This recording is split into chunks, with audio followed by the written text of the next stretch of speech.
श्रीराम जय राम जय जय राम, श्रीराम जय राम जय जय Ram. 19 September भगवंताचे होण्यानेच काळाच्या पलीकडे जाता येते। आपल्या जीवनाचा सारखा विकास होतो आहे, म्हणून आपण आज जिथे आहोत त्याच्या मागे काल होतो आणि आज जिथे आहोत त्याच्या पुढे उद्या आपण जाऊ।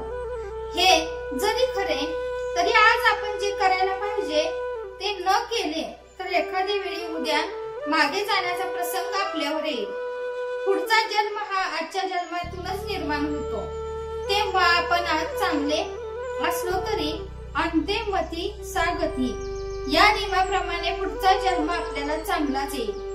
काळ मुख्यतः 3 प्रकारचा असतो, कालचा, आजचा आणि उद्याचा।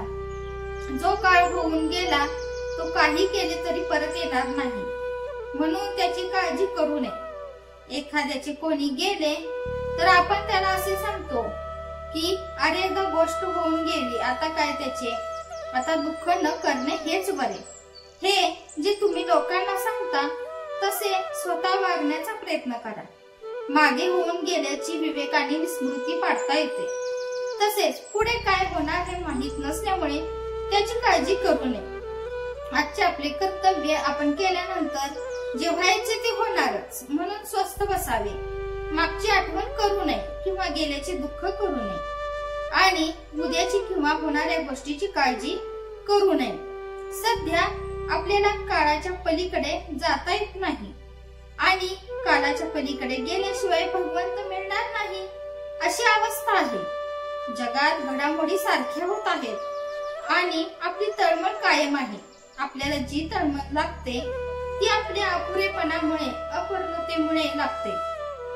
कोणी मनुष्य जन्माला आला की भगवंताला आनंद होतो, कारण सत्य स्वरूप प्रत्येकाला कळावे अशी भगवंताची इच्छा आहे आणि हे कार्य फक्त मनुष्य जन्मामध्ये शक्य आहे। यासाठी भगवंत आपल्याला समजण्यासारखा आहे, हे प्रत्येकाने लक्षात ठेवावे। याकरिताच आपल्याला भाव, इच्छा, तळमळ आज मनातून उत्पन्न व्हायला पाहिजे।